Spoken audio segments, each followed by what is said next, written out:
वह total probability है। आज आपको टोटल प्रोबेबिलिटी के बारे में और टोटल प्रोबेबिलिटी करते करते है, स्क्रीन शेयर है, आप देख लीजिए अच्छे से। टोटल प्रोबेबिलिटी करते करते हम लोग बेस पे आ जाएंगे तुरंत 10 सेकेंड में। लेकिन उससे पहले एक दो क्वेश्चन है जो आप लोगों को डाउट हुआ है, और उसका डाउट का हमको रीजन समझ में आया कि आप लोगों को ना ये चीज परेशान किया होगा। प्रोबेबिलिटी के बहुत सारे क्वेश्चन में लिखा हुआ आपको दिख गया होगा कभी कभी ऑड इन फेवर, है ना, और ऑड अगेंस्ट। ये इन यहां पे नहीं होगा, सिंपल ऑड इन फेवर और ऑड अगेंस्ट आपको लिखा हुआ दिखाई दिया होगा प्रोबेबिलिटी के बहुत सारे क्वेश्चन, जिसको आप देख करके घबरा गए होंगे कि भाई ये किस चीज का नाम है, ये कोई टाइप का प्रोबेबिलिटी है क्या या क्या है। तो पहली बात बच्चों, ऑड इन फेवर और ऑड अगेंस्ट प्रोबेबिलिटी नहीं है। यह क्या है बच्चों, इसके बारे में हम आपको बताते हैं। फिर आपको एक बड़ा अच्छा क्वेश्चन है, दो क्वेश्चन है ना, उस टाइप के क्वेश्चन से आपको रूबरू करवाते हैं, तो आप बड़े इजीली स्मूथली कहोगे यस सर हम लोग बना सकते हैं। सबसे पहले ये समझिए कि ये ऑड क्या है। तो ऑड इन प्रोबेबिलिटी ऑफ किसी पर्टिकुलर इवेंट का मतलब हो गया कि रेशियो, है ना, फेवरेबल आउटकम का और अनफेवरेबल आउटकम। अब ये कहोगे ये भी बहुत थोड़ा सा अटपटांग सा लगा, उल्टा सा लगा। तो आप ये समझो एक छोटा सा बात, कोई कोई आदमी है, मान के चल लेते हैं जैक है, कोई भी नाम है ना जैक, ये ना शूटर, बंदूक चलाता है, ठीक है, शूट करता है। तो जैक जो है ना वो ऐसे एक गन से शूट किया, ठीक है, गन से शूट करा। तो मान के चल लेते हैं कि उसने 10 शॉट मारा, ठीक है, 10 शॉट में से 7 शॉट जो है ना वह सक्सेसफुली निशाने पे लगा। तो मतलब ऐसा कर सकते हैं कि 7 शूट जो था वो सक्सेसफुल था, ठीक है, और 3 शॉट जो है ना वो मिस हो गया।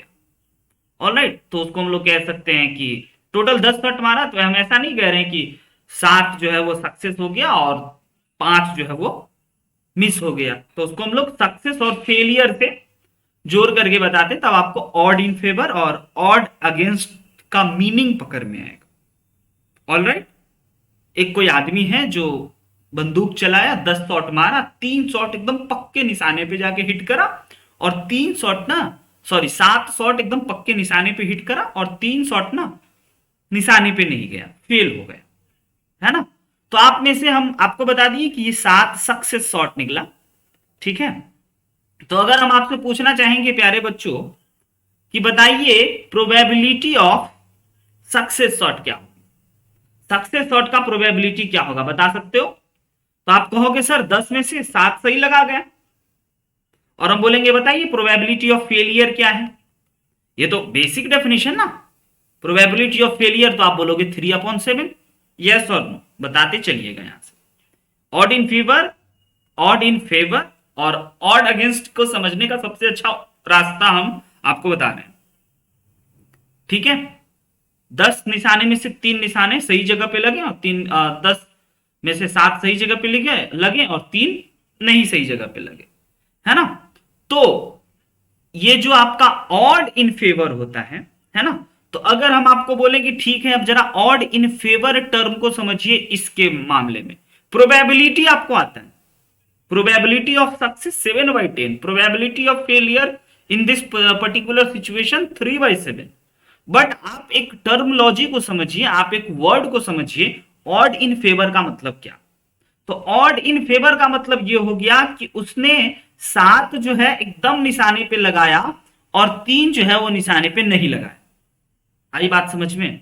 यानी कि सक्सेस को और फेलियर को अगर आप रेशियो में लिख दो बच्चों, सक्सेस को और फेलियर को अगर आप रेशियो में लिख दो तो वह हो जाता है आपका ऑड इन फेवर। आई बात समझ में?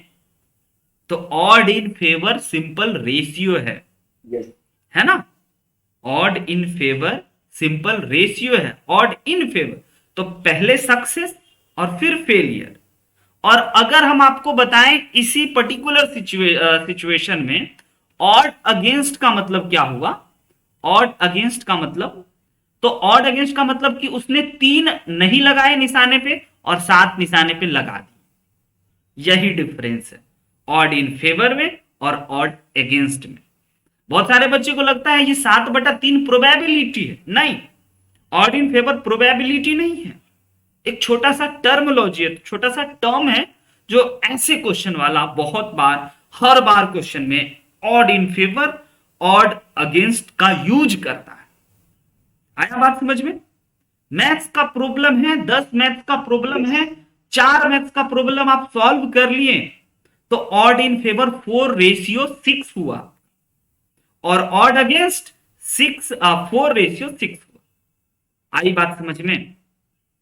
यानी कि odd in favour, favour favour समझ रहे हैं, आपके फेवर में हम बोल रहे हैं, है ना, हम आपके हित में बोल रहे हैं, तो इसका मतलब ये हो गया तब जाकर के ऑड इन फेवर रेशियो है सक्सेस अपॉन फेलियर का। ये सिंपल सा अपने डे टू डे लाइफ की एक बात है ना। मान के चलिए हमारा कभी आपके पेरेंट्स के साथ मीटिंग हुआ, ठीक है, तो हमारा बोलने का 2 तरीका हो सकता है, ठीक है। रोशन के ही पेरेंट्स से कभी मीटिंग हुआ, सर कैसा रोशन कर रहा है, हम बोले कि देखिए रोशन कैसा कर रहा है ये हम आपको टेस्ट या कितने प्रॉब्लम सॉल्व करता है इससे समझा सकते हैं।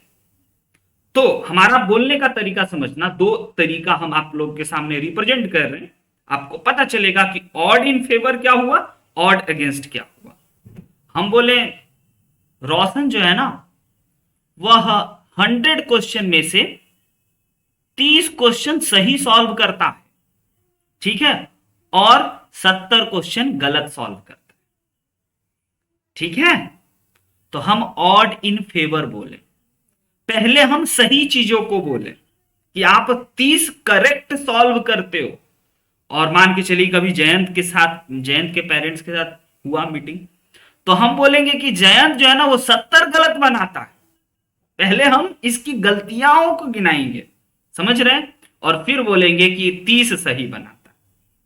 तो एक ही बात है, लेकिन अगर हम ऑड इन फेवर, अगर हम आपके फेवर में बोले तो हमको यह बोलना चाहिए कि आप 30 सही बनाते हो, पहले बोलना चाहिए।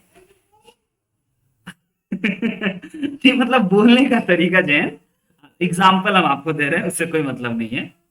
तो ऑड इन फेवर का मतलब हो गया सक्सेस अपॉन फेलियर, और ऑड अगेंस्ट का मतलब हो गया, odd against is also ratio.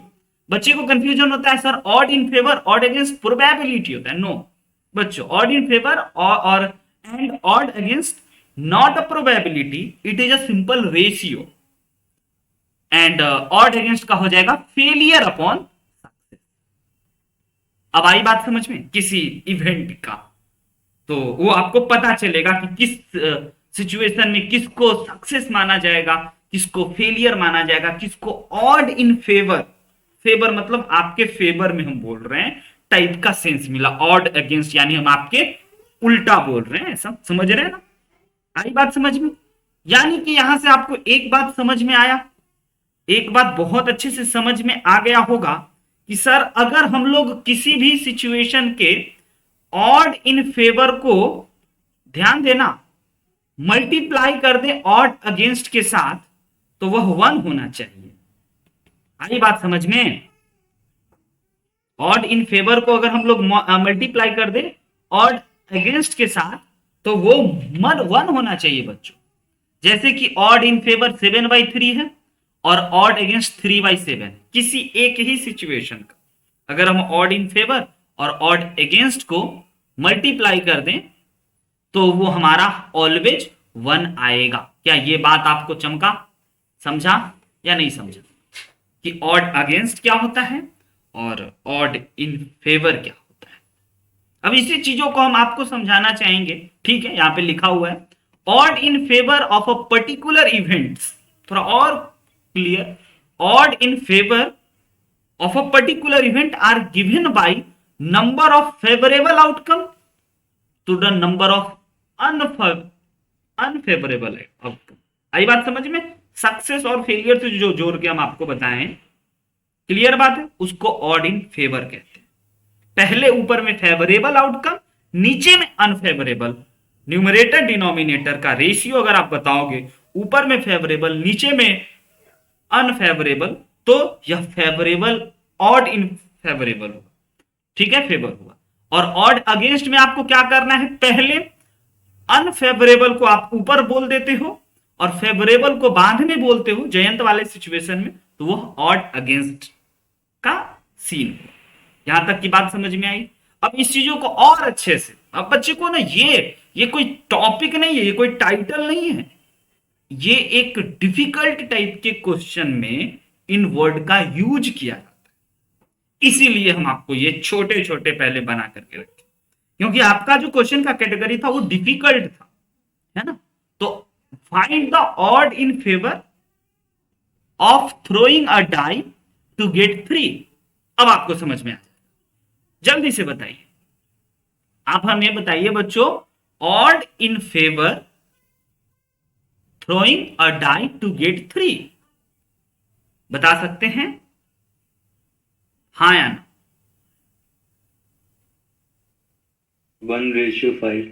Yes, यानी कि आप ये बोलना चाहते हो कि sir odd in favour is equal to 1/5, या फिर कोई बच्चा 1:5 बोल दिया। आया बात समझ में? लेकिन प्रोबेबिलिटी क्या होगा ये पता चला? प्रोबेबिलिटी क्या होगा? प्रोबेबिलिटी होगा 1 अपॉन न्यूमरेटर प्लस डिनोमिनेटर 1/6। और इसीलिए इतना छोटा एग्जांपल रखे हैं कि अगर आपको डाइस की कहानी को आप याद करोगे तो आपको पता चलेगा, ओ माय गॉड, 3 आने का प्रोबेबिलिटी तो 1/6 होता है। लेकिन अगर इसी 3 आने की बातों को हम लोग ऑड इन फेवर के सिचुएशन में बातों को उठाएं और बातों को पूछें, तो हमें 1/5 या 1:5 बोलना चाहिए। आई बात समझ में बच्चों? यस और नो? अब एक वही सेम चीज अब आपसे हम पूछना चाहेंगे, बताइए ऑड अगेंस्ट क्या होना चाहिए?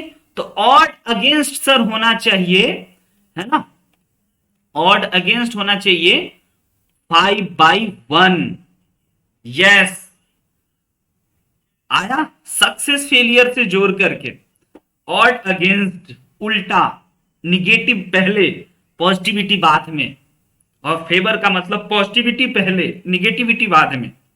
Alright, is equal to 5:1। यही समस्या था बच्चे को कि क्वेश्चन नहीं हो रहा था, है ना। तो आपको अब इस पे नहीं बोर करेंगे। अब चलते हैं प्यारे से क्वेश्चन पे। इफ ऑड्स इन फेवर, मतलब मान के चल लेते हैं एक्स जयंत है और वाई प्रवीर है।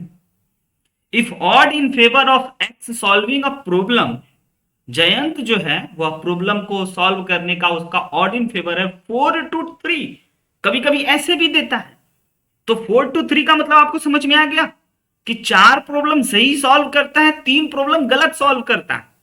और odd against Y solving the same problem, तो ऑड अगेंस्ट का मतलब कि यह 2 क्वेश्चन गलत सॉल्व करता है और 6 सही सॉल्व करता है। तो आपको बच्चों बताना है कि what is the probability of x solving the problem. हाँ या ना? पहले आप हमें ये बताओ। ऑड इन फेवर पता चल चुका है, एक्स के प्रॉब्लम सॉल्व करने का बताइए क्या? सिंपल, बहुत सिंपल है। एक्स जो है ऑड इन फेवर है, एक्स का जो दिया हुआ है हमें ऑड इन फेवर में दे रखा है, यानी कि एक्स का जो दे रखा है ये आपको ऑड इन फेवर में दे रखा है। प्रॉब्लम सॉल्विंग का कि भैया ये 4 प्रॉब्लम सॉल्व करता है, 3 नहीं सॉल्व करता है। तो हमें क्या पूछा गया? X solving the problem. तो इस इवेंट को ए मान लेते हैं, तो एक्स सॉल्विंग अ प्रॉब्लम हो जाएगा, सॉल्व सही कर लेता है वो 3, और टोटल हो गया हमारे पास 3। यानी कि ओवरऑल हम आपको ये बताना चाहते हैं कि कैसे हम दोनों को जोड़ रहे हैं। और वाई सॉल्विंग द प्रॉब्लम को हम लोग ये समझ रहे हैं कि अगेंस्ट इन फेवर है बच्चों, अगेंस्ट इन फेवर है, यानी कि यह 2 क्वेश्चन को क्या करता है? सॉल्व नहीं करता है और 6 को करता है। ऑलराइट, तो इस वाले सिचुएशन का प्रोबेबिलिटी जो हो जाएगा वह क्या करता है? 2 क्वेश्चन को सॉल्व, 6 क्वेश्चन को सही सॉल्व करता है और 2 को गलत करता है, तो टोटल तो 8 क्वेश्चन हुए ना। ये होता है odd in favour, against in favour, probability के इस लेक्चर में। लेकिन ये भी नहीं आपका प्रॉब्लम, ये भी नहीं आपका डाउट। आपका डाउट था ये हस्बैंड और वाइफ वाला, है ना, था ना यही पक्का?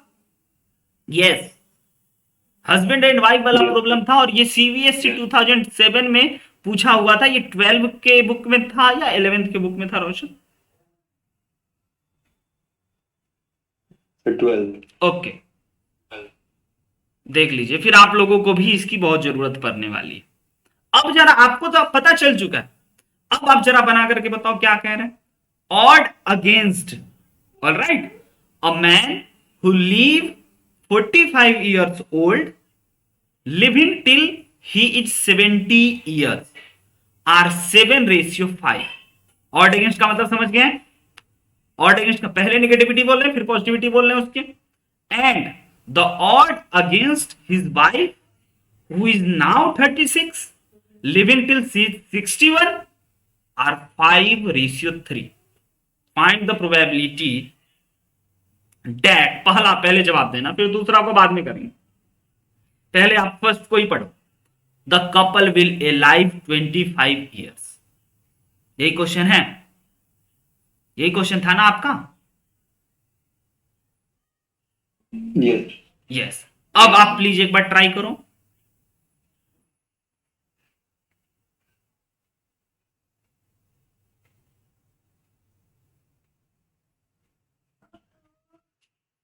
होगा? 5/32। 5/32। यस। और कोई बच्चा? देखते हैं आंसर सही है गलत पता नहीं है।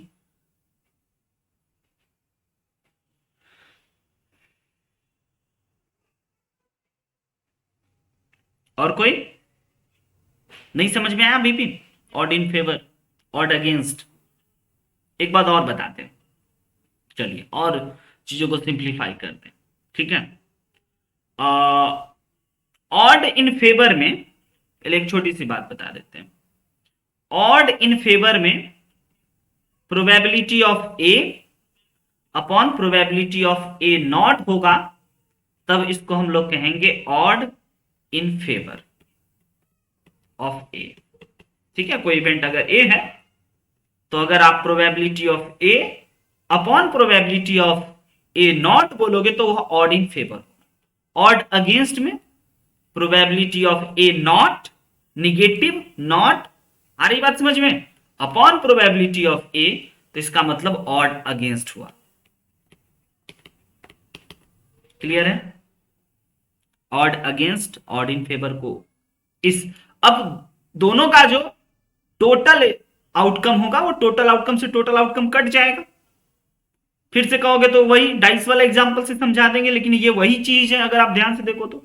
ऑड इन फेवर अगर होता है तो हम क्या probability of A upon probability of A not लिख सकते हैं, और अगर ऑड अगेंस्ट होता है तो हम probability of A not upon probability of A लिख सकते हैं। यहां इस क्वेश्चन में यही कह रहा है, odd against a man who is 45 years living till he is 70 are 7:5। तो पहली बात हम आपको ये बता दें कि प्रोबेबिलिटी ऑफ ए और probability of A not is equal to odd A not है पहले, तो ऑड इन फेवर। अच्छा, हमें यहां पे ऑड अगेंस्ट दिया हुआ है, तो ए नॉट और ऑड अगेंस्ट। ओके, तो ऑड अगेंस्ट इक्वल टू समझ में आया। अब चलिए हम लोग ये एज्यूम कर लेते हैं कि एच जो है ना, एच हमारा कोई इवेंट है जिसमें कि हम ये कह रहे हैं कि हस्बैंड जो है वह 70 सालों तक जिएगा, है ना। हस्बैंड लीव 70 years, यही है क्वेश्चन, ठीक है। तो इसका ऑड अगेंस्ट क्या आप बोलोगे? ऑड अगेंस्ट बोलोगे कि सर प्रोबेबिलिटी ऑफ नहीं जिएगा 70 सालों तक अपॉन प्रोबेबिलिटी ऑफ जिएगा 70 सालों तक, और वह कितना दे रखा है बच्चों? 7/5 यानी कि 7/5। यस सर, इसका मतलब है कि ये मर जाएगा इसमें, है ना, 70 सालों तक, और ये जी जाएगा, इसमें जीवित रहेगा। क्लियर है ये छोटी सी बात? ऑड अगेंस्ट क्वेश्चन में दे रखा है, the odd against a man who is 45 year living till he is 70, 70 साल तक जिएगा या मरेगा, उसका आपको रेशियो दे रखा है। ठीक है, अब जरा आप हमें ये बताइए कि हस्बैंड 70 सालों तक जिएगा, उसका क्या प्रोबेबिलिटी हो? तो सर जीने का है 5 और टोटल हो गया 7+5, यानी कि 70 सालों तक जिएगा तो उसका हो गया 5/12। वेरी गुड प्रवीण, अब आप समझे। तो ये हम हस्बैंड के जीवित रहने का प्रोबेबिलिटी निकाल लिए 70 सालों तक। ऑलराइट, अब दूसरा है ना मैन और उसकी वाइफ। तो अब हम लोग उसकी वाइफ का जरा सिचुएशन देखें, उसकी वाइफ का क्या कहना है। Odd against his wife is who is now 36 living till C is 61। अच्छा, अब मान के चल लेते हैं कि वाइफ जो है ना वह जिएगी, उसको डब्ल्यू कुछ इवेंट एज्यूम कर लेते हैं कि वाइफ लिव 61 ईयर। ठीक है, तो इसका ऑड अगेंस्ट हम लोग कैसे लिखेंगे, probability of W not upon probability of W is equal to, इसका रेशियो क्या दे रखा है 5/3। तो वाइफ जो है वह 61 ईयर तक जिएगी, इसका क्या प्रोबेबिलिटी हो गया 3/3 + 5 यानी कि 3/8। ये हम लोग 70 सालों तक हस्बैंड के जीने का प्रोबेबिलिटी निकाल लिए और 61 सालों तक वाइफ के जीने का प्रोबेबिलिटी निकाल लिए। बताइए ये बात समझ में आया? तो अगर आपने सर जीने की प्रोबेबिलिटी निकाल ली है तो आप मरने की भी प्रोबेबिलिटी बड़े आराम से बता सकते हो। जीने की प्रोबेबिलिटी अगर 5/12 है बच्चों, तो मरने की प्रोबेबिलिटी क्या होना चाहिए 7/12, क्योंकि दोनों को ऐड करके 1 हो जाना चाहिए। या फिर odd in favour, odd in against से भी निकाल सकते हैं। और वाइफ का मरने की प्रोबेबिलिटी, जीने का प्रोबेबिलिटी अगर 3/8 है तो वाइफ के मरने का प्रोबेबिलिटी क्या होना चाहिए 5/8। एग्री और नॉट एग्री? जयंत, बात समझ में आ रहा है? पक्का? क्वेश्चन बहुत अच्छा है ना, इसलिए हमको इससे पहले थोड़ा सा ऑड इन फेवर और ऑड और ये। अब बच्चों क्वेश्चन कह रहा है कि क्या प्रोबेबिलिटी है कि 25 सालों तक, है ना, find the probability that couple will be alive, है ना, एलाइव लिखना था, हम यहाँ पे लाइव लिख दिए थे। ठीक है, एलाइव 25 ईयर्स। तो पूछा ये जा रहा है ना, कि दोनों में से, है ना, 25 सालों तक find the probability couple will, दोनों जो है वो 25 सालों तक जिंदा रहने का क्या प्रोबेबिलिटी है अब भी से। ठीक है, तो यानी कि हमें हस्बैंड का जिंदा रहने का प्रोबेबिलिटी मिल चुका है, तो हमें निकालना है प्रोबेबिलिटी ऑफ, और दोनों का कपल, है ना, the couple will be alive 25 year. तो 45 में अगर 25 आप ऐड कर दोगे तो 75 हो रहा है, और अगर 36 में आप 25 ऐड कर रहे हो तो 61 होगा। यस, तो हमें यह बताना होगा कि क्या प्रोबेबिलिटी होगा कि हस्बैंड भी जिएगा एंड वाइफ भी जिएगी 25 साल तक अभी से, यानी कि हस्बैंड 70 साल तक जिएगा अपने एज का, और वाइफ जो है अपने एज का 61 ईयर जिएगी, है ना। तो हमें बच्चों यही प्रोबेबिलिटी निकालना है। आई बात समझ में? पहले सिचुएशन में हमें यह निकालना है, एंड हस्बैंड जिएगा एंड वाइफ जिएगी, और नहीं। अब हस्बैंड का जीना और वाइफ का जीना, यह दोनों का दोनों इवेंट बच्चों इंडिपेंडेंट इवेंट है या डिपेंडेंट इवेंट है? आप बताओ। हस्बैंड का जीना और वाइफ का जीना इंडिपेंडेंट इवेंट है या डिपेंडेंट इवेंट है? इंडिपेंडेंट, बिल्कुल। कोई मरे कोई जिए, है ना, कोई एक के मरने से दूसरे के मरने पे वो एक हम लोग नॉर्मल सिचुएशन ले रहे हैं, ऐसा नहीं कि कोई फिल्मों वाला ले लो या सावित्री वाला ले लो, ऐसा कुछ महाभारत रामायण वाला सिचुएशन ले लो, एक नॉर्मल सिचुएशन ले रहे हैं। तो उस सिचुएशन में बच्चों हस्बैंड का जीना और वाइफ का जीना दोनों इंडिपेंडेंट इवेंट है।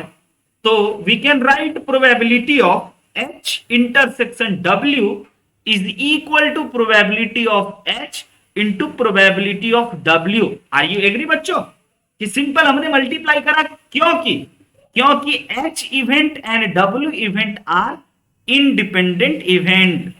लॉजिक है, खाली कैलकुलेशन कुछ नहीं होता है, लॉजिक। अब बताइए जरा इसको निकाल करके ये कितना निकलेगा, मेरे से तो ढक नहीं रहा है, नहीं ढक रहा है। Husband intersection wife H intersection W, तो इसका था हमारे पास बच्चों कितना 5/12, और इसका कितना निकला था वाइफ के जीने का प्रोबेबिलिटी 3/8। अगर दोनों को मल्टीप्लाई कर देंगे तो 15/96। रोशन क्या आपके बुक में ये आंसर है 15/96? अच्छा हाँ, काट के, यस काटेंगे भी तो 5/32।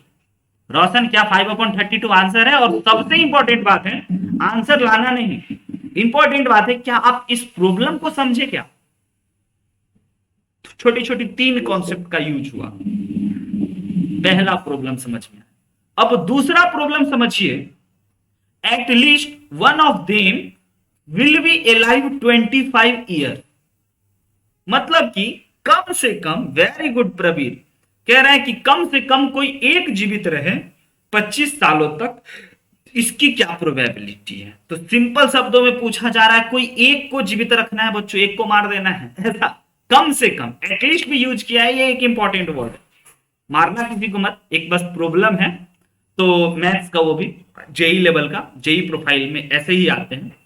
तो हम क्या कह रहे हैं, हमें जो क्वेश्चन नंबर 2 में निकालना है उसको ध्यान से समझना। हम क्या कह रहे हैं कि हस्बैंड जिएगा फिर वाइफ मरेगी। मेरी बातों पे ध्यान देना, शब्दों पे ध्यान देना। या वाइफ मरेगी, सॉरी वाइफ जिएगी, हस्बैंड मरेगा। या एक और बात है, दोनों जीवित रहेगा। तो इस सिचुएशन में भी बच्चों हम, आप अगर देख रहे होगे तो हम एटलीस्ट एक को जीवित रख रहे हैं। तो एटलीस्ट एक को जीवित रखने का ये प्रोबेबिलिटी हुआ कि हस्बैंड जिएगी फिर वाइफ मरेगा, सॉरी हस्बैंड मरे अगेन, हस्बैंड जिएगा फिर वाइफ मरेगी, या वाइफ जिएगी हस्बैंड मरेगा, या दोनों में से कोई एक जीवित रहे। तो जब जब हम फिर बोल रहे हैं तब तब मल्टीप्लाई का साइन दे रहे हैं, और जब जब हम या बोल रहे हैं तो एडिशन का साइन दे रहे हैं। आई बात समझ में? तो अब आपको ये एक इंपॉर्टेंट बात है, क्वेश्चन नंबर 2 पढ़िए, at least one of them will be alive is equal to probability of H into probability of W not plus probability of W into probability of H naught plus probability of W into probability of H। ये बात समझ में आना चाहिए, नहीं आया तो आप बताओ। 1 माइनस को नहीं लीजिएगा, नहीं समझे प्रवीण, फिर से बताइए प्लीज। 1 माइनस फिर उसको कर देंगे सर, कोई नहीं लीजिएगा, उसी हो जाएगा सर। हाँ, वही बात है ना, अलग अलग तरीका है बच्चों, अलग अलग सोचने का अप्रोच है। तो हस्बैंड जिएगा का प्रोबेबिलिटी क्या है 5/12, वाइफ मरेगी का प्रोबेबिलिटी क्या है 70 सालों से पहले, मतलब की बात है 25 सालों से पहले, वाइफ मरेगी का प्रोबेबिलिटी 5/8, वाइफ जिएगी का प्रोबेबिलिटी क्या है 3/8, हस्बैंड मरेगा का प्रोबेबिलिटी क्या है बच्चों 7/12, और दोनों जिएगा, दोनों को जिया दो, सबसे अच्छा उपाय है ना। तो 5/12 एंड 3/8। अब इन सबको अगर मल्टीप्लाई करा जाए तो 25/12 8 जा 96 प्लस 21/12 8 जा 96 प्लस 15/96, एलसीएम तो 96 हो गया। 25 को 21 और 15 के साथ अगर ऐड करा जाए तो ये हो गया बच्चों 40 और ये हो गया 61/96। क्या 61/96 है आंसर बच्चों? धीरे धीरे आपको आएगा इस सब टाइप के भी प्रॉब्लम पे कॉन्फिडेंस, एक ही बार में नहीं आ जाए। सोचोगे, सोचते रहोगे, अपना तरीका, अलग अलग तरीके से किताब में भी सॉल्व रहता है, कभी कभी उटपटांग ऐसा तरीका जो आपको सोचने में बड़ा दिक्कत करे। सबसे अच्छा कि आप जिस अप्रोच को पकड़ करके सोच रहे हो उसी अप्रोच से ही सारे क्वेश्चन को डन करना है। इसीलिए हम आपको सबसे प्यारा कार्य पहले दे चुके हैं। लेकिन इसी टाइप का odd in favour odd against का एक और प्रॉब्लम था, जब कोई बुक रिलीज होता है, अगर हम अपना बुक लिखें और रिलीज किए तो क्रिटिक्स जो होते हैं उस बुक को रिव्यू करते हैं। रिव्यू मतलब देखते हैं, पढ़ते हैं, चेक करते हैं कुछ टाइपिंग मिस्टेक तो नहीं है, कुछ कैलकुलेशन मिस्टेक नहीं है, कुछ कॉन्सेप्चुअल मिस्टेक तो नहीं है। ये भी एक थोड़ा सा अच्छा क्वेश्चन। 3 क्रिटिक्स जो एक बुक को रिव्यू करता है, for the 3 critics the odd in favour, point to be noted प्यारे बच्चों, odd in favour of book are 5-2, समझ रहे हैं, 4-3 दूसरा क्रिटिक्स और तीसरा critics 3-4। Find the probability that the majority is in favour of the book. क्या probability होगा कि ज्यादा से ज्यादा क्रिटिक्स जो हैं वह फेवर ऑफ बुक के बारे में। आई बात समझ में? 3 क्रिटिक्स हैं, एक ये जिसका ऑड इन फेवर दे रखा है, एक ये और एक ये जिसका ऑड इन फेवर दे रखा है। तो हम 3 इवेंट एज्यूम कर लेते हैं कि जब फर्स्ट क्रिटिक्स के पास बुक जाएगा, फर्स्ट क्रिटिक्स के पास अगर बुक गया बच्चों, पहले सिचुएशन समझना, कहानी समझना। जब फर्स्ट क्रिटिक्स के पास अगर बुक गया तो बच्चों क्या करेगा, उसका आपको प्रोबेबिलिटी पता है, उसका प्रोबेबिलिटी कितना है, ऑड इन फेवर है 5-2, तो उसका प्रोबेबिलिटी होगा 5/2 + 5 यानी कि 5/7। यही अगर हम पहले कर देते तो आपको बड़ा खराब लगता, लेकिन अब ऑड इन फेवर है तो क्रिटिक्स के पास गया तो उसका रेशियो, उसका प्रोबेबिलिटी हो गया 5/7। सेकेंड क्रिटिक्स के पास अगर गया तो उसका प्रोबेबिलिटी इवेंट E2 एज्यूम कर लेते हैं, तो उसका प्रोबेबिलिटी क्या होना चाहिए, 4 ऑड इन फेवर है ना, तो पॉजिटिव वाला पहले, निगेटिव वाला बाद में, डिनोमिनेटर में 4 + 3 यानी कि 4/7। और थर्ड के पास अगर गया तो बच्चों उसका प्रोबेबिलिटी क्या हो गया बताइए, 3/7। तीनों क्रिटिक्स का हमने प्रोबेबिलिटी निकाल लिया। ऑड इन फेवर क्वेश्चन वाला दिया था लेकिन हमने प्रोबेबिलिटी निकाल लिया। अब आपको हम अपनी भाषा में समझाएं कि जो पहला आदमी है ना, पहला जो क्रिटिक्स है, वह क्या करता है, 7 बुक में से 5 बुक को रिजेक्ट करता है टाइप से। ये 4 बुक में से 7 बुक में से 3 सेलेक्ट करता है, ऑड इन फेवर है, सेलेक्ट करता है, और ये 7 में से 4 बुक को सेलेक्ट करता है, 3 को रिजेक्ट करता है। और ये तो आपको समझ में आ गया होगा कि सबसे खराब मतलब सबसे क्रूर या जो सबसे कहते हैं स्ट्रिक्ट क्रिटिक्स कौन है इन तीनों में, पहले ये बताइए, पहला, दूसरा या तीसरा? पहले ऐसे फालतू बात, नॉट फॉर क्वेश्चन। तीसरा ये एकदम मतलब 3 ही बुक को करता है, बाकी को रिजेक्ट कर देता है ये। अब जब आप ये समझ गए कि क्रिटिक्स का प्रोबेबिलिटी क्या हुआ है ना, इवेंट का, इवेंट आपको हम बता दिए, तो अब आपको निकालना है कि ऐसा find the probability that majority, मतलब ज्यादा से ज्यादा लोग जो उस बुक के फेवर में है ना, मेजोरिटी ज्यादा से ज्यादा है ना। अब तो सेकेंड सिचुएशन अब है इंटरेस्टिंग, थोड़ा गौर फरमाना और साथ देना बच्चों, बताना कि क्या कह रहा है अब निकालने को। है ना, find the probability that majority is in favour of the book. मतलब कि हम लोग ये कह सकते हैं कि majority is in favour of book का एक सिचुएशन बनेगा जिसमें कि दो जो होगा ना वह फेवर करेगा और एक फेवर नहीं करेगा। ऐसा ही कुछ बात होगा।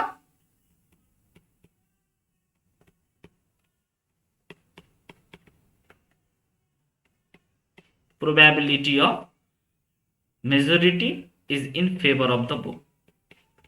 अब समझना ध्यान से, हम क्या कह रहे हैं ना कि दो क्रिटिक्स जो होगा ना वह फेवर करेगा। इंटरसेक्शन लेना है बच्चों, दो क्रिटिक्स जो है वह फेवर करेगा और एक फेवर नहीं करेगा। तो इसमें मेजोरिटी आ गया जयंत, दो जो है वो फेवर कर रहा है, एक फेवर नहीं कर रहा है। ओ माय गॉड, आंसर ही आ गया। या फिर अब E3 जो है वह फेवर नहीं किया, तो अब ये ऐसा सिचुएशन हो सकता है कि E1 फेवर करे और E2 फेवर ना करे और E3 भी फेवर करे। इस वाले में भी देखोगे तो दो जो है वो फेवर कर रहा है, या फिर ऐसा हो सकता है ना, कि E1 जो है वो फेवर ना करे, E2 फेवर कर दे और E3 फेवर कर दे। या फिर बच्चों एक और हमारा इसमें है बात, या फिर ये हो सकता है कि तीनों का तीनों फेवर कर दे मेजोरिटी, और ये तो सबसे अच्छी बात होगी। इससे अच्छी तो कोई बात ही नहीं होगी। अभी जो हस्बैंड और वाइफ को मार रहे थे और जीवित कर रहे थे, तो सबसे अच्छा बात इंसानियत के नाते दोनों चीजें। लेकिन हम लोग प्रॉब्लम सॉल्व कर रहे हैं, हम लोग प्रोबेबिलिटी देख रहे हैं, तो हम लोगों को हर सिचुएशन पे बारीकी से विचार करना है। यस और नो बच्चों। अब बताइए, तीन क्रिटिक्स हैं, रोशन, प्रवीर, जयंत, ठीक है, मेरे बुक को क्रिटिसाइज करने के लिए बैठा हुआ है। तो तीनों आपस में बात करेगा कि चलो हम जो है इसको फेवर नहीं कर रहे हैं तो तुम कर दो, ऐसा कुछ पार्टनरशिप ही करोगे या तुम अपना जॉब करोगे। समझ रहे हो?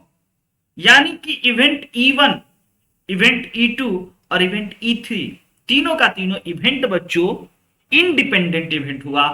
एग्री और नॉट एग्री, वेरी गुड, ये एक बहुत इंपॉर्टेंट बात है, क्योंकि तीनों जो आप क्रिटिसाइज कर रहे हो तो आप अपने अकॉर्डिंग कर रहे हो। आपको ये ठीक नहीं लगा कि भाई नहीं, प्रोबेबिलिटी में ये क्वेश्चन नहीं होना चाहिए, डिफिकल्ट है। रोशन को लगा नहीं ये होना चाहिए। एक बुक है हमारा प्रोबेबिलिटी का, उसमें रोशन को लग रहा है ये क्वेश्चन होना चाहिए क्योंकि ये एक अच्छा क्वेश्चन। प्रवीर को लग रहा है नहीं होना चाहिए, लेंदी है। तो तीनों का जो सोच होगा, तीन व्यक्ति है, तो हम आपको यह बताना चाहेंगे एक इंपॉर्टेंट बात की बच्चों, इवेंट E1, इवेंट E2 और इवेंट E3, तीनों क्रिटिक्स जो होगा वह इंडिपेंडेंट इवेंट की श्रेणी में आएंगे, इससे कोई लेना देना नहीं होगा। अब बड़ा मजा आ जाता है जब इवेंट बच्चों इंडिपेंडेंट होता है, तो मल्टीप्लीकेशन थ्योरम लगाने में सिंपल हम लोग करते हैं, प्रोबेबिलिटी ऑफ E1, थोड़ा गलत, अच्छा आपका गलत हुआ, मेरा तो सही है, कोई दिक्कत तो नहीं है। होगा तो बताइएगा बच्चों, क्योंकि आपका दिमाग मेरे से ज्यादा बेहतर है, इस बातों को हम मानते हैं, बस आपको तरीका नहीं पता है होगा, बस यही एक दिक्कत है। लेकिन दिमाग आपका बेहतर है, इसमें कोई डाउट नहीं। तो प्रोबेबिलिटी ऑफ E1, हमेशा एक बच्चे का दिमाग ज्यादा तेज होता है, जैसे जैसे हमारा एज बढ़ेगा हमारा दिमाग कमजोर होते जाए। चलिए, तो वी कैन राइट ऐसे कुछ, और जरा वैल्यू रखते हैं और कैलकुलेट करते हैं फटाक से, और आंसर बताएगा रोशन की, क्योंकि रोशन के पास बुक है, हमारा बुक कोई चोरी करके लेके भाग गया। बच्चों क्या बताएं आपको हम, बच्चे हमारे बुक लेके चले जाते हैं कि सर आप क्या पढ़ोगे, हमको दे दो सर, गरीब आदमी है सर। हम बोले ले जाओ जाओ, है ना, सॉरी। आइए जरा, probability of E1 5/7, probability of E2 4/7, probability of not E3 4/7। Agree और नॉट एग्री बच्चों घटा के लिख दिए हैं, बच्चा वाला काम सब। Yes, plus probability of E1 5/7, plus probability of sorry into probability of not E2 3/7 क्या into probability of E3 again 3/7 plus probability of not E1 2/7। All right, सही तो लिख रहे हैं।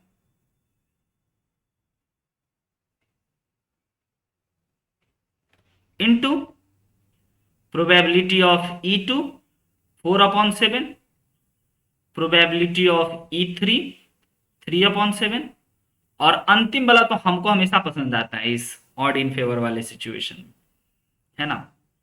सेम सेम क्वेश्चन है, जैसा वो है वैसा ही ये क्वेश्चन, बस दोनों के लैंग्वेज में एक अपनी गरिमा है ना। तो अब इसको पुट करते हैं बच्चों। आंसर खतरनाक है, देखने से लग रहा है। रोशन या कोई भी बच्चे RS अग्रवाल के बुक में पलटिए, जरा बताइए कि क्या हम लोगों का आंसर आ रहा है।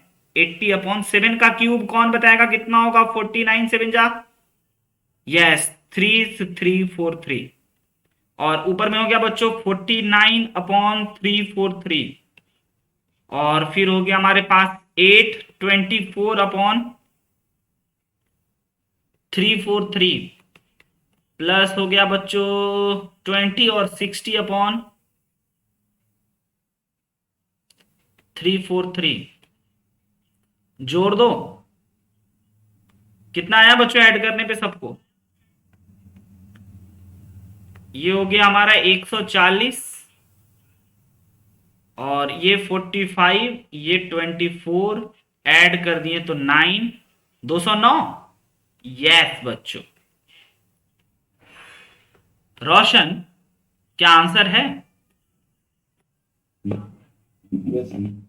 समझ में आया। इंपॉर्टेंट बात, ठीक है आंसर आ गया, विश्वास तो था, है ना क्या आएगा। दूसरी इंपॉर्टेंट बात बच्चों, क्वेश्चन बड़ा मजेदार था, मल्टीप्लीकेशन थ्योरम का जान था।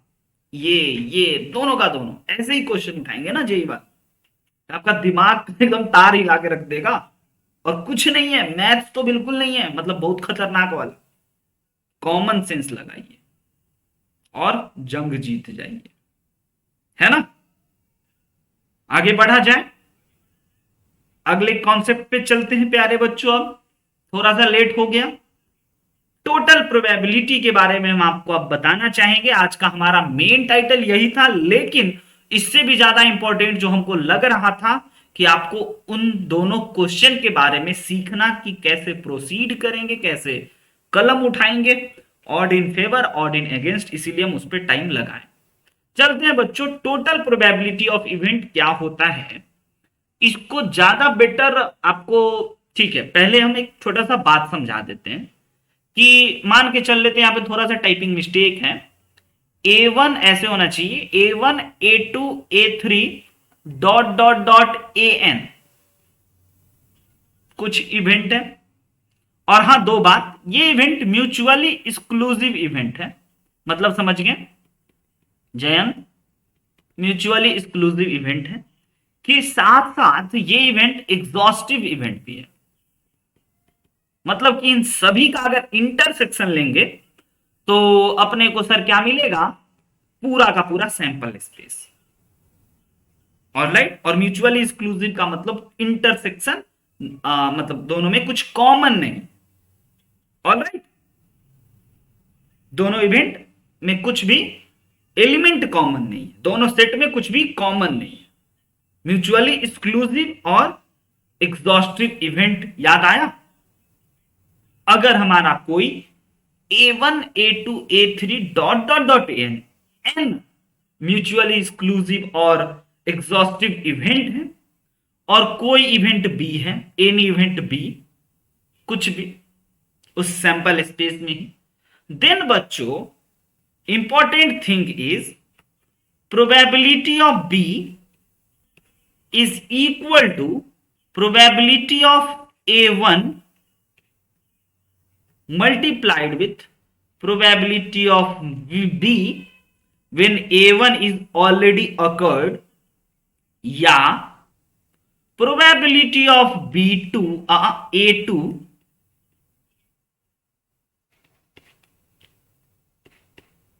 Multiply when probability of B when A2 is already occurred, या प्रोबेबिलिटी, समझाते हैं, रुकना, धैर्य रखना, probability of A3 into probability of B when A is already occurred dot dot dot dot dot probability of AN into probability of B when AN is already occurred. इस theorem को हम लोग कहते हैं बच्चों total probability of an event.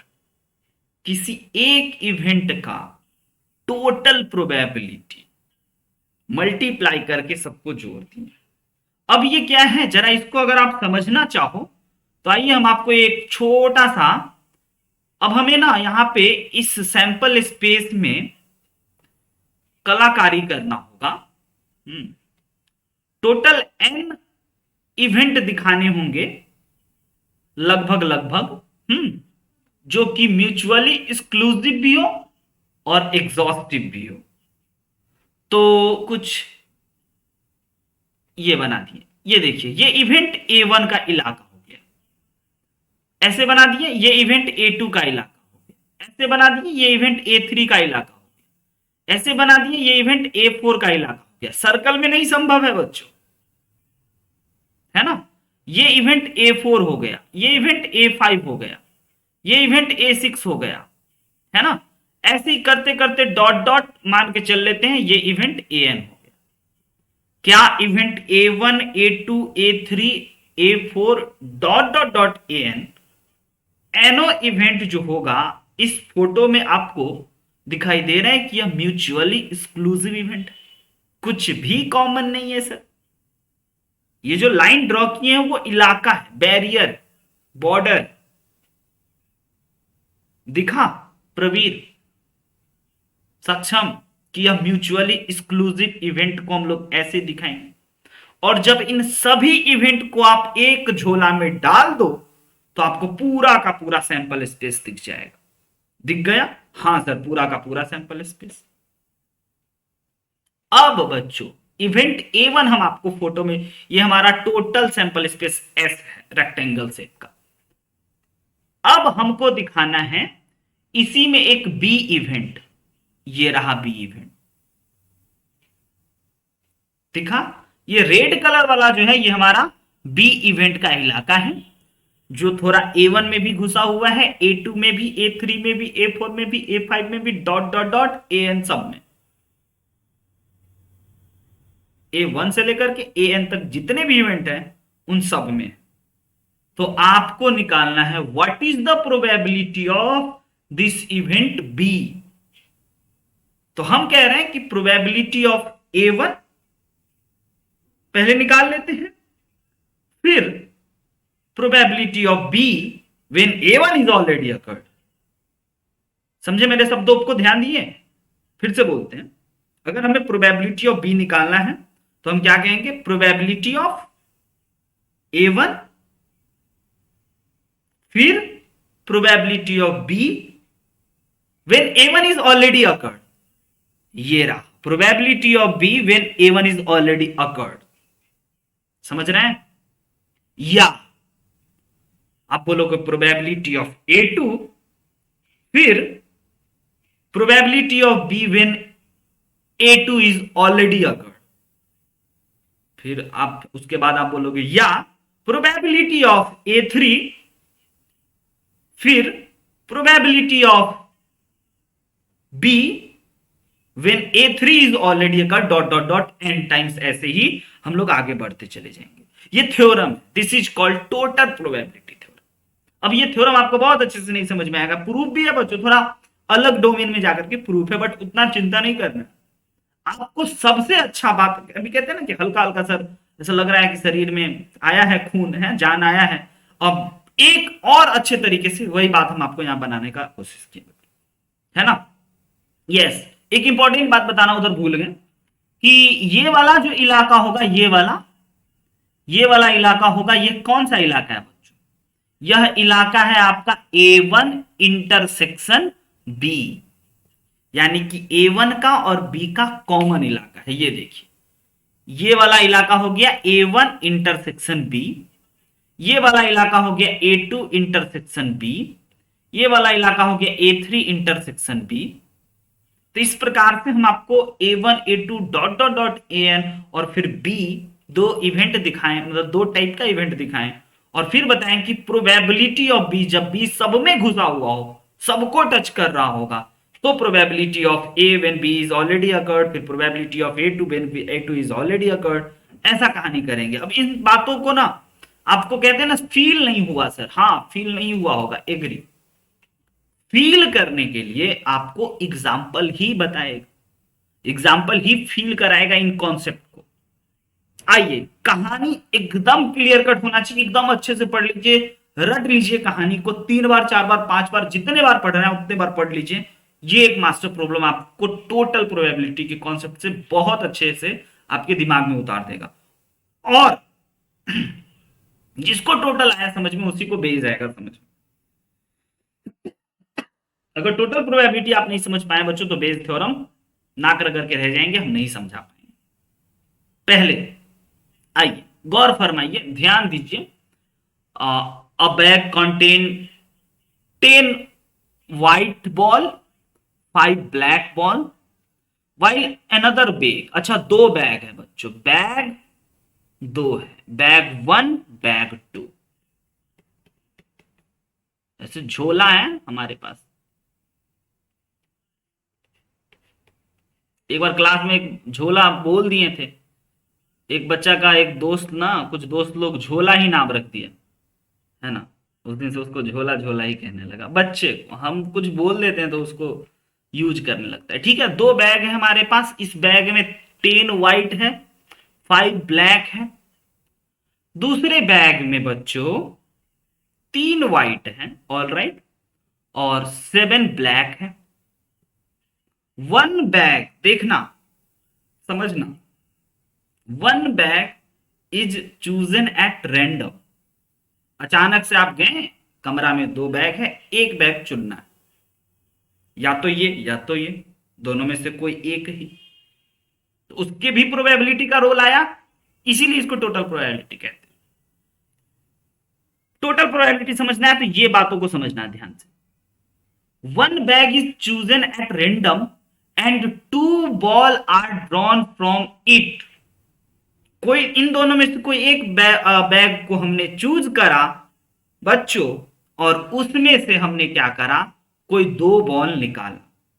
क्या probability होगा, what the probability of both ball are white. बच्चों दोनों का दोनों बॉल व्हाइट होगा, इसका क्या प्रोबेबिलिटी होगा। सिचुएशन नॉट वेरी सिंपल, क्योंकि 2 बैग हैं, 2 बैग में कुछ व्हाइट पहले में, दूसरे में कुछ व्हाइट, एक बैग रहता बहुत आसानी से अब बना देते हैं, यहां पे 2 बैग है। तो बच्चों सबसे पहले आपको इवेंट समझना होगा, इवेंट क्या क्या है। 2 इवेंट, 2 टाइप के इवेंट है, ऑल राइट। सबसे पहले हम लोग ये मान लेते हैं एक A1 इवेंट, बैग फर्स्ट को चुनना, all right. A2 event, bag second को चुनना। क्लियर है बच्चों, यस और नो।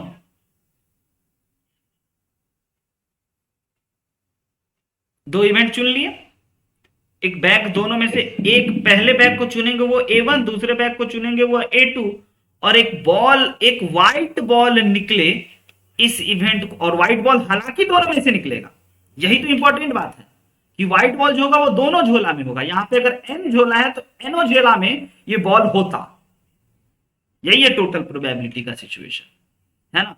तो हम ये कर लेते हैं कि इवेंट बी जो है वो व्हाइट बॉल निकलेगा। तो क्या प्रोबेबिलिटी है बच्चों कि एक व्हाइट बॉल निकलेगा, तो व्हाइट बॉल का निकलना इज इवेंट बी।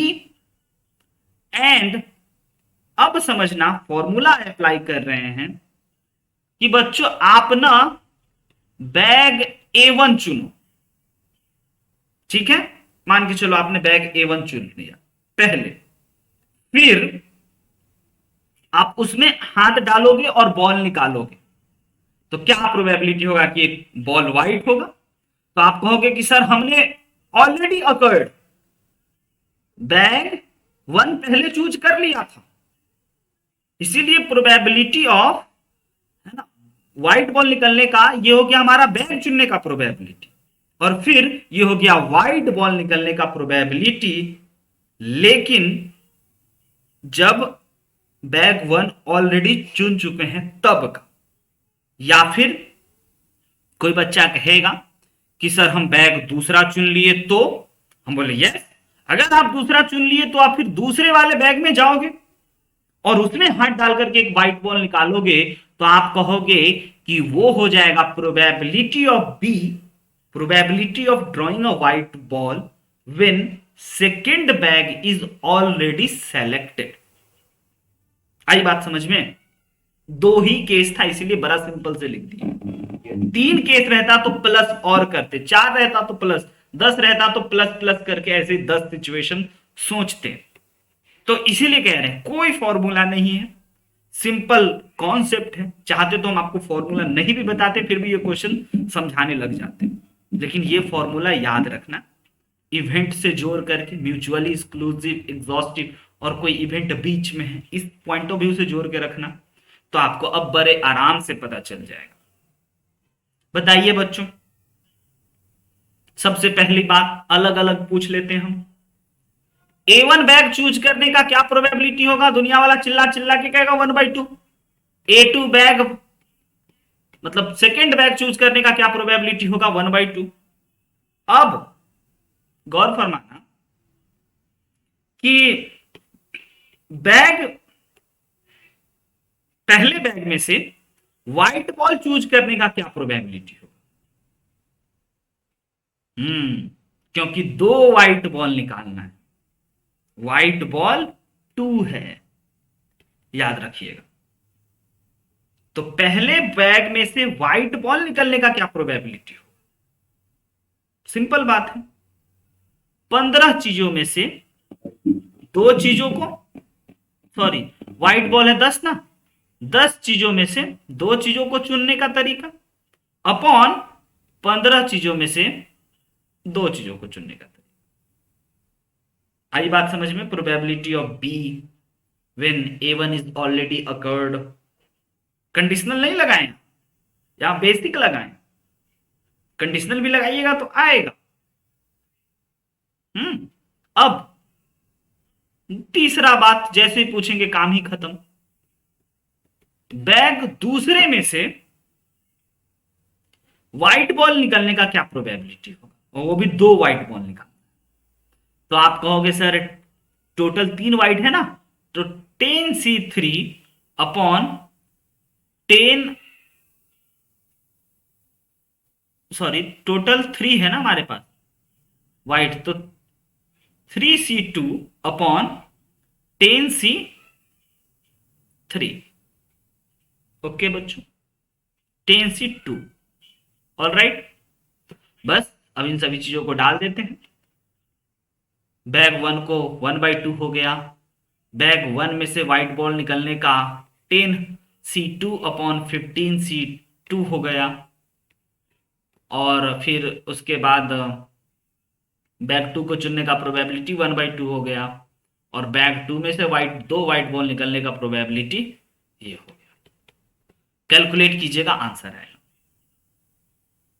इस प्रॉब्लम को याद रखिए, इस क्वेश्चन के डेटा को याद रखिएगा, और इस क्वेश्चन को भी याद रखिए, क्योंकि डायरेक्ट बेस थ्योरम इसी के एक लाइन आगे बढ़ेंगे तो बेस थ्योरम के बारे में आपको पता चले।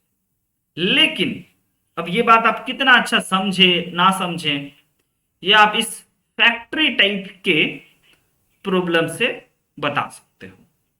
वेट करते हैं, जल्दी जल्दी आप अपना रफ कैलकुलेशन कीजिए। अगर कुछ नहीं पल्ले पड़े, हवा लगे, तो इसको एक सैंपल मान लो कि भाई हमको ये प्रॉब्लम है, अगर ऐसा है तो ऐसा करना है, ऐसा है तो ऐसा करना है। यही मान के चलो, यही थ्योरी है आपका, यही फॉर्मूला है आपका जो अभी स्क्रीन पे लिखा हुआ। इसी को बेस मान करके आप बड़े बड़े में भी काम कर सकते हो। अगर कभी भूलोगे तो हम यही एग्जांपल याद दिला देंगे। बॉल वाला, दो बॉल, दो बैग, दो टाइप का बॉल, दो बैग, दो कलर का बॉल, एक में 10, एक में 15, और तब दो बॉल निकालना था, तब उसका प्रोबेबिलिटी क्या हुआ था, है ना, व्हाइट बॉल निकलने का प्रोबेबिलिटी। तो आपको ध्यान में आएगा। सेम टू सेम ऐसा ही बच्चों ये क्वेश्चन जल्दी से आप बताइए कौन कौन बच्चा कर सकता है, क्या क्वेश्चन में कह रहा है। क्वेश्चन पहले बार बार ढंग से ध्यान से 3-4 बार पढ़िए। लास्ट क्वेश्चन है, इसके बाद आज का सेशन समाप्त कर देंगे। A factory has two machine 1 and 2। एक फैक्ट्री में दो मशीन है। मशीन 1 मान के चल लेते हैं, मशीन 2 मान के चल लेते हैं। मशीन 1 का कुछ डेटा है, उस डेटा को ध्यान से देख करके लिखते हैं। मशीन 1 कह रहा है कि produce 30% of item of the output. Machine 1 जो है वो टोटल 30% आउटपुट प्रोड्यूस करता है, और मशीन 2 जो है वो टोटल 70% आउटपुट प्रोड्यूस करता है। Further 3% of item produced by machine 1 are defective. Okay, यानी कि मशीन 1 जो है ना बच्चों, वह कितना डिफेक्टिव प्रोड्यूस कर रहा है, 3%। क्लियर है क्वेश्चन की भाषा में? इजी है क्वेश्चन ये। 3% यह डिफेक्टिव बनाता है, and 4% product produced by machine 2 are defective. Machine 2 जो है वो 4% डिफेक्टिव प्रोड्यूस करता है। यस, अब आप गोडाउन में गए, दोनों मशीन का सामान रखा हुआ है, डिफेक्टिव भी और नॉन डिफेक्टिव भी। आप गोडाउन में गए, आंख बंद करके एक आइटम को हाथ से उठाएं और प्रवीर से पूछें, बताओ प्रवीर क्या प्रोबेबिलिटी होगा कि यह एक डिफेक्टिव आइटम होगा मेरे हाथ में। आई कहानी समझ में? प्रवीर रोशन को, जयंत को कहानी पहले समझिए तब जवाब दे पाइए। कहते हैं ना, प्रॉब्लम पहले समझना है तब सॉल्यूशन ढूंढना है। तकलीफ क्या है महाशय, है ना? ये डेटा पता था प्रवीर को। प्रवीर गया गोडाउन में जहां पे ये आइटम सब बंद करके रखा हुआ रहता है, सब मिला हुआ है ना?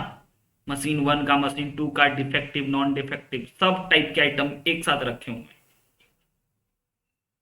अचानक से गया, आंख बंद करके एक आइटम उठाया और पूछा क्या प्रोबेबिलिटी होगा कि यह एक डिफेक्टिव आइटम।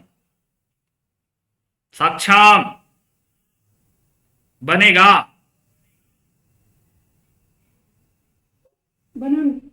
प्रोबेबिलिटी यहां दिया हुआ है, निकालना नहीं है।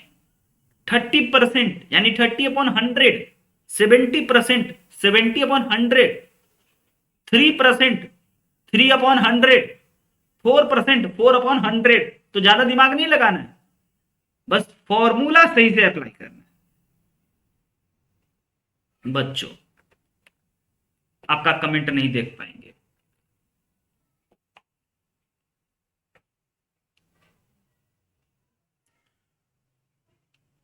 यस, अब ऑन हो रहा है। यस, तो सबसे पहले तब तक कमेंट आप मत करना, माइक ऑन करके बोलना जब तक कि हम आपको अलाउ ना करें, क्योंकि हम देख ही नहीं पा रहे होंगे। सबसे पहले बच्चों अपने को ना ये सर ये फील लेना है, इसको समझना है ना, पूरे अच्छे से घोंटना है, निगलना है इसको। तो इसी पॉइंट ऑफ व्यू से हम आपको बताना चाहते हैं बच्चों। इवेंट एज्यूम कीजिए। चलिए एक A1 इवेंट ये एज्यूम कर लेते हैं कि A1 इवेंट जो हुआ ना वह मशीन 1 से निकला हुआ आइटम हुआ। ठीक है, मशीन 1 से निकला हुआ आइटम A1 को, जयंत। और A2 इवेंट को एज्यूम कर लेते हैं कि यह मशीन 2 से निकला हुआ आइटम है। पहले कहानी बना रहे हैं, पूरी बातों को समझ गए होंगे तब आप कहानी। दो इवेंट बना, और भी इवेंट है सर। क्या चीज? कि डिफेक्टिव आइटम। तो ये एज्यूम कर लेते हैं कि बी, इवेंट बी जो होगा वह डिफेक्टिव आइटम का इवेंट होगा। डिफेक्टिव आइटम का निकलना एक इवेंट है, उसको अपन बी एज्यूम कर लेते हैं। अब हमें निकालना है क्या? Probability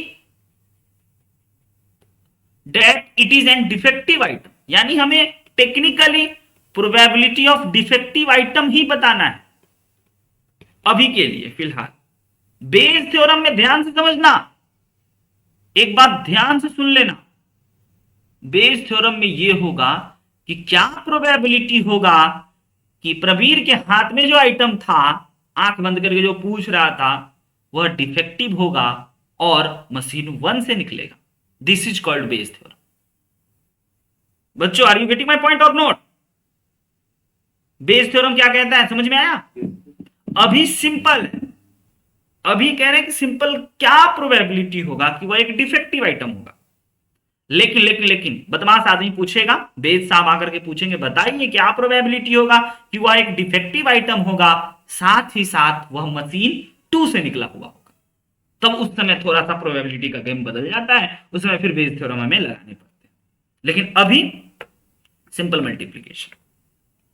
okay, yes. तो probability of getting a defective item, drawn a defective item is equal to simple probability of event B is equal to, बता सकते क्या होगा? प्रोबेबिलिटी सर, अब कहो तो अपनी भाषा या A1 A2 करके करें, अपनी भाषा है ना। Probability of an defective item is equal to, ये हो सकता है कि सर हम पहले मशीन का कोई चुन लिए होंगे और फिर डिफेक्टिव चुने होंगे। व्हेन मशीन पहला is already selected, already occurred type वाला सीन है, या फिर सर हम दूसरा मशीन का कोई हाथ में उठाए होंगे और वह डिफेक्टिव उठ गया होगा। आई बात समझ में बच्चों? और आपको अब पता है प्रोबेबिलिटी ऑफ A1। अब प्रोबेबिलिटी निकालते हैं, फॉर्मूला लग गया, थ्योरम लग गया, अब निकालते हैं प्रोबेबिलिटी। मशीन A1 से निकलने का क्या प्रोबेबिलिटी है बच्चों? 30/100%। वाला बड़ा आसान होता है, बस सिंपल अपॉन 100 कर। एंड अब दूसरा इंपॉर्टेंट बात है, probability of a defective item from machine 1। Machine 1 का होना चाहिए और डिफेक्टिव होना चाहिए, तो उसका क्या प्रोबेबिलिटी? तो मशीन जो है वह कितना डिफेक्टिव प्रोड्यूस करता है बताइए? 3%, है ना? तो 3/100। और मशीन 2 वाले पे अब चल रहे हैं कि मशीन 2 का हमारा हाथ में आइटम लगा, तो वह जो है प्रोड्यूस करता है टोटल 70 आइटम प्रोड्यूस करता है, उस गोडाउन में प्रोड्यूस होने के बाद रखाता है, और उसमें से एक डिफेक्टिव चुनना है, तो वो 4/100। सारा डेटा दे रखा था, बस सबको सजा देना। एंड ये प्रॉब्लम अगेन वेरी इंपॉर्टेंट बच्चों फॉर नेक्स्ट कॉन्सेप्ट के लिए। 90/10,000 प्लस 280/10,000। अगर काट दें तो 9/10,000 प्लस 28/1000 परसेंटेज में ही लाएंगे। रुकिए जरा, दोनों को ऐड कर दिए तो कितना हो गया? 37/1000। 37/1000 है, तो इसका मतलब ये बच्चों कि 0.037% या फिर प्रोबेबिलिटी है कि वह एक डिफेक्टिव आइटम होगा। बहुत कम है वैसे भी, है ना। तो दिस इज द बच्चों problems on total probability. And इसके बाद थोड़ा सा बस हम चेंज करेंगे इसी क्वेश्चन को अगले क्लास में कि क्या प्रोबेबिलिटी होगा कि वह एक डिफेक्टिव होगा और मशीन 1 ने प्रोड्यूस करा होगा। बिल्कुल उसी टाइप का एग्जांपल, जैसे कि एक आदमी है, बहुत झूठ बोलता है, बहुत झूठ बोलता है ना, और वो आदमी आया, मतलब झूठ और सच बोलने का प्रोबेबिलिटी दे रखा, और वो आदमी आया, बताया इंडिया मैच जीत गया, इंडिया पाकिस्तान का मैच चल रहा था, तो हम आपसे वही पूछेंगे कि क्या प्रोबेबिलिटी होगा कि इंडिया मैच जीत गया होगा और वो आदमी सच बोला होगा। दिस इज द बच्चों question of Bayes theorem. I hope कि आपको समझ में आया होगा, मजा आया होगा। सबसे बढ़िया उपाय, सबसे बढ़िया कार्यक्रम, आप ना एनसीईआरटी आरएस अग्रवाल या कोई भी एक किताब पकड़ लीजिए, उसके ढेर सारे क्वेश्चंस को जरूर बनाइए, तभी आपको कॉन्फिडेंस आएगा। हंसते मुस्कुराते रहिए, पढ़ते रहिए। मिलेंगे अगले क्लास में इस बेस थ्योरम को समझाते हुए।